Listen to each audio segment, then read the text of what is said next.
지금 사실 뉴스나 이런 것들 보면 뭐 쉬었음 청년이 너무 많다, 특별한 스펙이 없어, 나는 뭐 경험이 없는데 어떻게 취업을 해, 다 경력직만 뽑는데, 이런 솔직한 이야기들 많거든요. 무스펙에서 변화를 만들려면 해라. 근데 링크드인이라는 바다는 정말 다양한 기회가 있다고 생각해요. 어떤 사람은 이제 사업을 홍보하기 위해서 매일 좋은 글을 올려주시는 경우가 있고, 네트워킹이나 취업 이직을 통해서 올리는 사람이 있고, 일단 저 같은 경우에는 강의와 연사 제안이 제일 처음으로 왔었는데요. 제가 링크드인을 처음에 시작하지 않더라면 지금처럼 성장할 수는 없었을 거라고 생각을 하고 있고요. 링크드인에서 연구 결과를 보면 일주일에 글 하나만 올리더라도 프로필 조회수가 4배가 늘어난대요. 처음부터 막 조회수가 잘 나오겠지 뭐 이런 거는 없고요. 저도 이제 처음 썼을 땐 조회수 막 10, 20 나오고 이랬었거든요. 많은 분들이 이제 쓸 말이 없어서 못 쓴다라고 하는데, 이거를 단어 하나 아니면 문장 하나라도 적어보면 우리가 생각보다 얼마나 밀도 있는 삶을 살았는지에 대해서 좀 알게 되는 것 같습니다.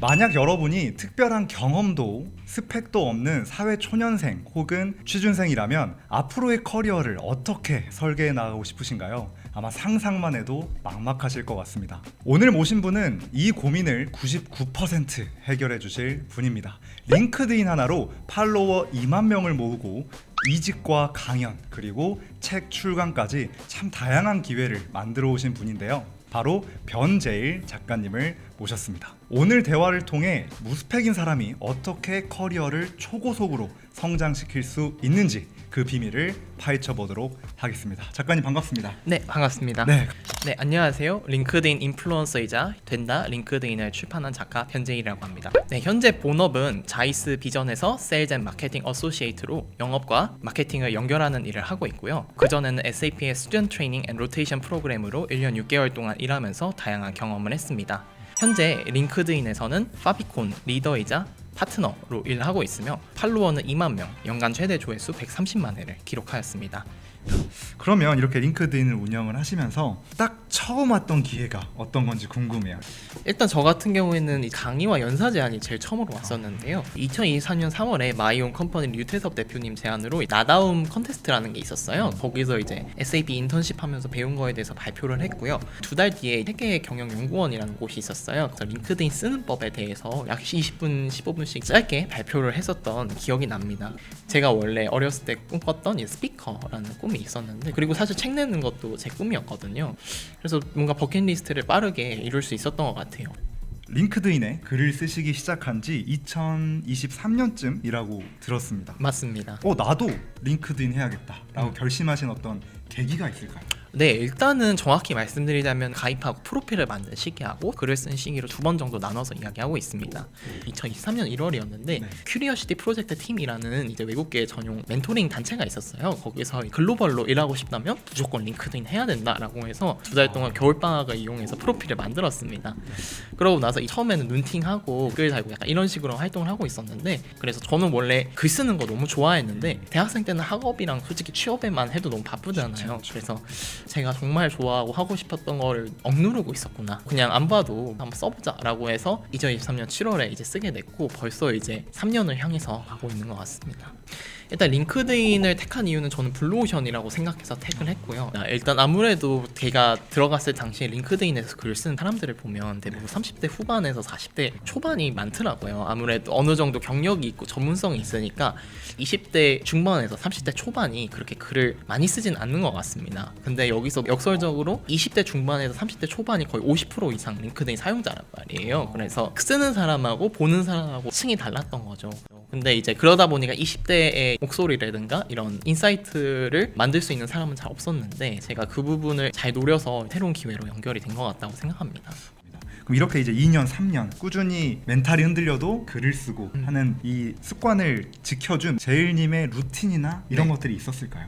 일단 첫 번째는 글감 만들기가 있을 것 같아요. 이제 김우재 작가님이랑 슬래시 커리어를 쓰신 분도 강조하신 건데, 내가 어떤 글을 쓰고 싶은 한 문장이나 한 단어라도 따로 노션이나 메모장에다가 적어놓는 게 굉장히 중요한 것 같고요. 그리고 링크드인이 처음부터 막 매일매일 쓰자라고 하면은 솔직히 온보딩이 쉽지가 않아요. 그래서 링크드인에서 연구 결과를 보면 일주일에 일주일에 글 하나만 올리더라도 프로필 조회수가 4배가 늘어난대요. 그래가지고 저는 처음에는 이제 일주일에 글 하나라도 꾸준히 올리는 걸 되게 중요하게 생각을 했고, 사실 첫 3개월은 목표가 성적이어야 되는 것 같아요. 그러니까 막 처음부터 막 조회수가 잘 나오겠지 뭐 이런 거는 없고요. 저도 이제 2023년 3월에 이제 처음 썼을 땐 조회수가 막 10, 20 나오고 이랬었거든요. 그리고 그때는 어떻게 이제 글을 쓰는지 몰랐고 좀 메모에 가까웠다 보니까, 그래서 그냥 쌓는다라는 마음으로 버티는 게 죽음의 꼴짜기를 잘 넘어가는 방법이 아닌가라고 생각을 하고요. 마지막으로 링크드인에는 그 예약을 할 수 있는 기능이 있는데, 남들 다 출근하고 퇴근하는 시간에 그때 글 써서 올리는 건 쉽지 않다 보니까 내가 원하는 시간대에 글을 써놓고 남들이 많이 볼 시간대에 예약을 하는 게 굉장히 중요하다라고 생각하고 있습니다.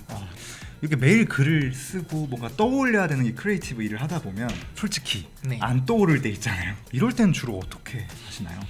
그런 날에는 다른 링크드인 사람들이 쓴 글을 많이 읽어보는 것 같아요. 컨텐츠 분석도 되게 중요하니까 이제 열심히 읽어보는, 어떤 글이 좀 많이 댓글을 달았는지 좋아요를 했는지에 대해서 생각을 많이 해보는 편이고요.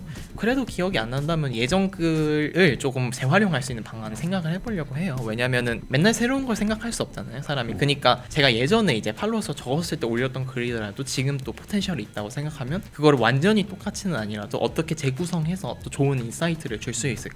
그래서 이 글을 내가 한 편 썼을 때 이거를 보는 사람들이 어떻게 도움이 될까에 대해서 포커스를 해야 된다고 생각하고 있습니다. 그러면 또 하나의 질문이 있을 것 같아요. 매일 쓰되 퀄리티는 조금 떨어지는 글과 가끔 쓰되 퀄리티가 좀 충분한 글, 둘 중에 하나를 선택해야 된다면 어떤 걸 해야 링크드인 성장에 좋을까요? 일단 저는 처음 시작하는 사람들이라면 한 번 쓸 때 퀄리티 있는 글을 쓰라라고 조언을 해드려요. 왜냐면은 매일 쓰겠다고 하다가 그게 강박이 생겨가지고 한두 달 하다가 사라지는 분들을 좀 많이 봤거든요. 그래서 퀄리티를 높이는 게 중요한 것 같고, 그리고 실제로 일정 정도의 팔로워만 넘으면 이게 중요하지가 않더라고요. 그래서 저보다 팔로워가 적은 막 1000명대 분들이셔도 경영 관련된 인사이트를 쓰시거나 아니면은 최근에 유행하는 AI 정보 이렇게 공유를 한다 이런 글들을 보면은 조회수 몇만에 찍혀 있는 경우도 있다고 하더라고요. 그래서 얼마나 전문적으로 나의 인사이트를 잘 나눌 것인가에 대해서 고민을 해야 되는 시기라고 생각하고, 또 그런 방향성으로 나아가려고 하고 있는데요. 최근에 이 지세대랑 술 마시기라는 콘텐츠가 되게 인기가 많았어요. 분석을 해보니까 이제 카드뉴스 형식으로 썼다. 그 다음에 지세대가 이제 술 마시는 문화에 대해서 기사가 나온 게 있어요. 그래서 그거를 좀 참고로 했고 거기다 제 경험을 엮어서 썼더니 한 7, 8천 뷰 정도 나왔거든요. 이제 링크드인에서 평소에는 1000뷰 넘기기도 좀 힘들다라는 걸 가정했을 때 이런 부분에도 유익해서 조회수 많이 나오지 않았나라고 생각을 해보게 됩니다. 이제 이 영상을 보고 있는 많은 분들이 이직하는 것도 많이 고민을 하고 계실 것 같아요. 이 작가님께서도 이 SAP에서 이제 자이스라고 하나요? 여기로 이직을 하실 때도 결국 이 링크드인 때문에 되신 걸까요? 네, 맞습니다. 일단은 사실 생각을 해보면 링크드인이 퍼스널 브랜딩보다는 아직은 한국에서는 이직용으로 쓰이는 경우가 많고 해외에서는 B2B 마케팅이나 세일즈, 그러니까 비즈니스 쪽으로 쓰이는 경우가 많아서 조금 차이가 있다라고 보실 수 있습니다. 링크드인이 어쨌든 채용 공고가 굉장히 많거든요. 제가 원하는 글로벌 기업이라든가 스타트업 공고가 많고 대기업은 경력직 중심으로 가끔씩 공고가 올라오고 있습니다. 일단 저는 SAP에서 계약이 끝나고 여기서 자이스의 세일즈 마케팅 어소시에이트 공고가 올라온 거예요. 그래서 이제 이지 어플라이라는 기능이 있어요. 그래서 간단 지원을 했고 크게 기대는 안 했는데 바로 면접 보라고 연락이 온 거예요. 그래서 면접 본 날 바로 저녁에 합격 결과가 나옵니다.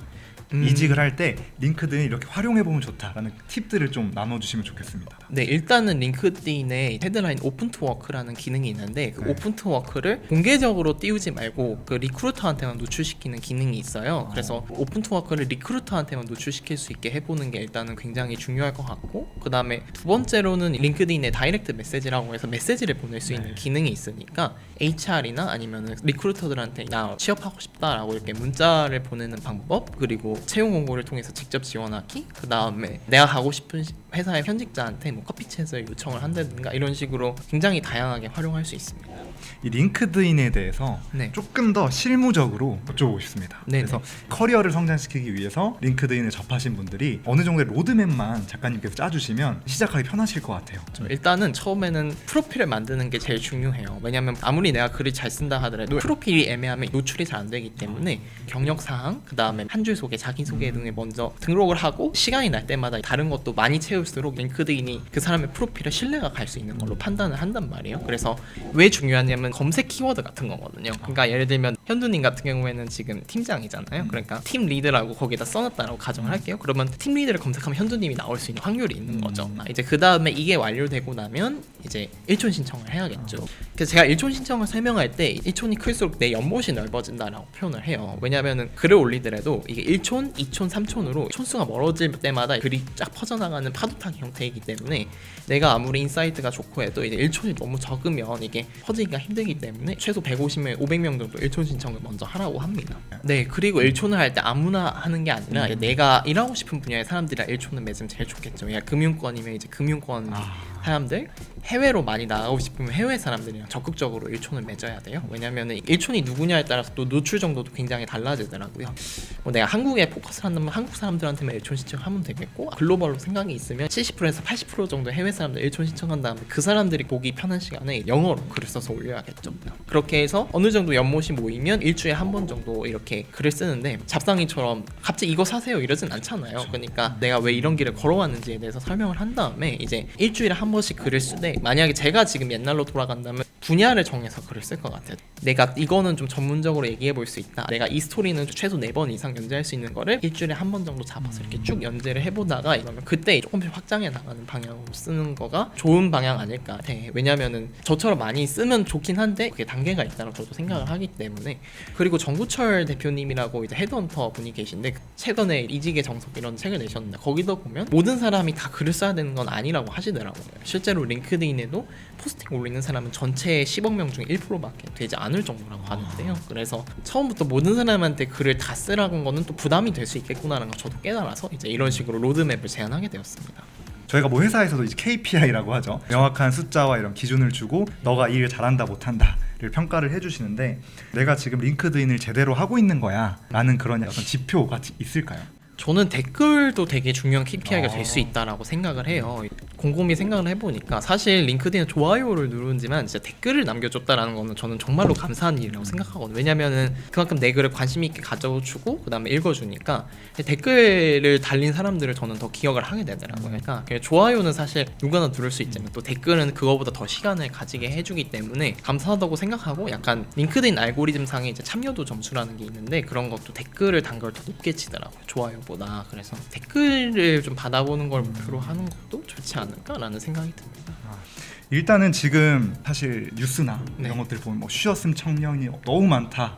그래서 특별한 스펙이 없어, 나는 뭐 경험이 없는데 어떻게 취업을 해, 다 경력직만 뽑는데, 이런 솔직한 이야기들 많거든요. 네. 제 주변에도 많고. 네. 근데 제이님 스스로도 과거에는 다 늦는 아이라고 표현을 하셨는데, 이분들한테 어떤 조언할 수 있을까요?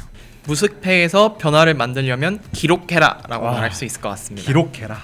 저도 이제 3월에 계약이 끝나서 다음 게 안 되면 저도 쉬었음 청년이 될 것 같은데요. 일단은 근데 좀 생각을 해보면 많은 분들이 이제 쓸 말이 없어서 못 쓴다라고 하는데, 이거를 단어 하나 아니면 문장 하나라도 적어보면 우리가 생각보다 얼마나 밀도 있는 삶을 살았는지에 대해서 좀 알게 되는 것 같습니다. 그래서 작은 단어 하나라도 낚아채서 이제 뭐 블로그도 비공개가 있잖아요. 아니면 또 노션 그런 데다 적어놓는 것만으로도 시작을 할 수 있지 않을까라고 생각을 합니다. 제이님의 꿈도 이제 앞으로 더 있으실 것 같아요. 인생의 목표를 우리를 위한 어떤 길잡이가 되자, 이런 표현을 써주신 걸로 제가 기억을 합니다. 앞으로 어떤 멘토가 또 되고 싶으신가요? 다만 이제 링크드인으로 일단은 목표를 조금 좁혀서 말해보면, 이제 사람들에게 물고기를 잡아주는 사람이 아니라 물고기 잡는 법을 알려주는 사람이 되고 싶다라고 생각을 합니다. 링크드인이라는 바다는 정말 다양한 기회가 있다고 생각해요. 어떤 사람은 이제 사업을 홍보하기 위해서 매일 좋은 글을 올려주시는 경우가 있고, 저처럼 네트워킹이나 취업 이직을 통해서 올리는 사람이 있고, 또 아니면은 뭐 공부를 위해서 이렇게 하는 분들도 있고, 정말 다양하더라고요. 그래서 처음에는 무조건 이렇게 해야 돼 라고 생각을 했지만 점점 다양한 사람들을 알게 되니까 그게 참 얼마나 적고 편협한 생각이었는지에 대해서 알게 됐어요. 그래서 링크드인이라는 건 어쨌든 SNS고, 그 SNS를 작성하는 법은 정해져 있기 때문에 링크드인을 통해서 본인만의 기회를 낚을 수 있는 사람들을 만들고 싶다라는 게 제 목표 아닐까라고 생각합니다. 이런 특별한 스펙이 없이도 어떻게 이 험난한 커리어 여정에서 네. 생존할 수 있는가 를 좀 이야기 나눠본 것 같은데요. 오늘 제가 한 가지 확실하게 느낀 거는, 거창한 스펙이 있어야만 커리어가 성장한다, 이게 아니라 작가님 말씀해 주신 것처럼 작은 습관 하나, 루틴 하나가 커리어의 성장을 만들기 시작한다 라고 이해하면 이 영상을 보시는 분들께도 너무 큰 힘이 될 것 같습니다. 오늘 이렇게 작가님을 모시고 이야기를 해봤고요. 이 영상을 보시는 분들이 이 책도 꼭 읽어보시고 멋진 커리어 성장을 경험하셨으면 좋겠습니다. 작가님 오늘 감사합니다. 네, 감사합니다. 감사합니다.